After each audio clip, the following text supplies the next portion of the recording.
Welcome to World Public Media Channel. The war between Ukraine and Russia is getting bigger and bigger. With the help of Western countries and especially the Ukrainians' will to implement great tactical strategies in front of the Russian soldiers who seem to be overwhelmed by the events. We can see the other side of the coin now. The Russian troops seem very tired and exhausted in the war in Ukraine now. The Ukrainian forces must prepare to take a step towards the cancellation of the positive results of the strategies implemented in the war. Although Russia is trying to justify its invasion with the non-compliance with the Minsk Agreement signed in 2014, the Ukrainian forces must now prepare to make more effort to be able to take back the different territories that the Russian forces have occupied.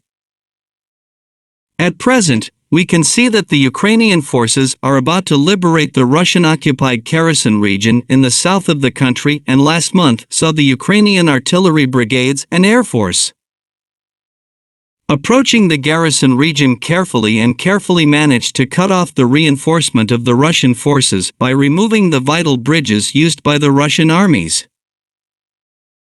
All the leaders of the countries friendly to Ukraine point out that this is the beginning of the end for the Russian forces using HIMARS and similar missile systems supplied by the United States.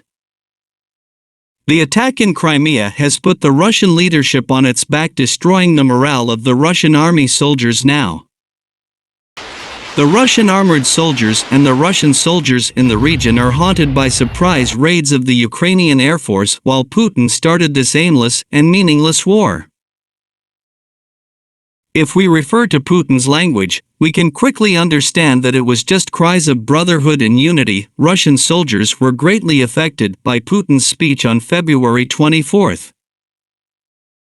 Russian soldiers in an all-out attack strategy could not break the wall of Ukrainian resistance they encountered. Russian army lost 10 generals, more than 100 colonials, and a total of more than 45,000 casualties to topple the Ukrainian resistance. However, the critical losses of the Russian army are increasing day by day, and that is why the Russian army is not able to cope with the situation. Since the Ukrainian resistance began, Russian soldiers have taken a pessimistic attitude and made strategic mistakes. Throughout the war, we have witnessed many acts of control by soldiers of the Russian forces. We have seen Russian soldiers smash undamaged and unmoored vehicles and run away from the battle. But this time we have seen the most important proof that Russian soldiers did not think about the future. The Russian soldiers went on their way, leaving behind their friends with whom they were fighting side by side. The images clearly showed that the Russian forces were subjected to drone strikes. It is not worthy that the soldier who was hit by the explosion was on the ground after the airstrike. It is understood from the video that the soldier was wounded as a result of the attack but died in pain because the Russian soldiers were thinking about their own lives. The number of soldiers at the time of the attack by Ukrainian forces of S4, after the attack, only one of them turned to look at the soldier who had been shot in the back. The others chose to move forward. The first Russian army units sent to Ukraine were veteran soldiers and commanders of the Russian army, many of whom were destroyed infantry and volunteer battalions. Russian President Vladimir Putin left his 20,000 soldiers in the Kherson region to die without having the means to save them or to send help, while the best Russians do not think so. Why shouldn't the soldiers who were forced to fight for Putin's ambitions at the front leave the battlefield? The refusal of Russian soldiers to fight, to flee the front, or to surrender to the Ukrainian army is a predictable situation. After these moves by Putin, the Russian forces have so far not been able to prevent the distraction. Russian commanders have realized the situation, according to a statement of the South Ukrainian Operational Command. Senior commanders of the Russian armed forces in the Kherson region have fled. The governor of the Mykolaiv region Vitaly Kim said that Russian commanders had abandoned Russian troops in the city. Furthermore, the governor stressed that the invading Russian soldiers were left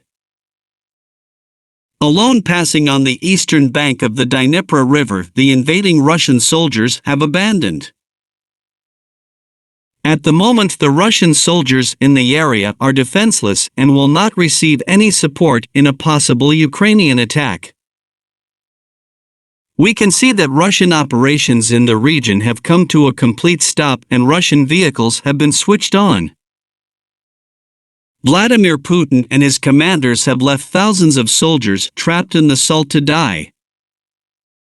If the Ukrainian forces reach their goal in Kherson, they will win a great victory because it will be the first large occupied territory they have managed to retake from the Russian invaders. Ukrainian politicians shared new information about Russian losses. Information about the massive losses of Russian forces in the Crimea region was revealed. Ukrainian Empire Alexei Honkarenko said that Russia lost soldiers en masses in the Crimea region and out by Russia since 2014. The extent of damage inflicted as a result of the single attack recently in the attack on the airport of Nova Federica, at least 9 Russian aircraft shared. The information that at most 19 Russian planes were completely destroyed since this situation is the largest loss of the Russian Air Force since the Second World War. It is very difficult to make an assessment on the subject. This will certainly reduce the effectiveness of Russian forces on the Kherson region. Moreover,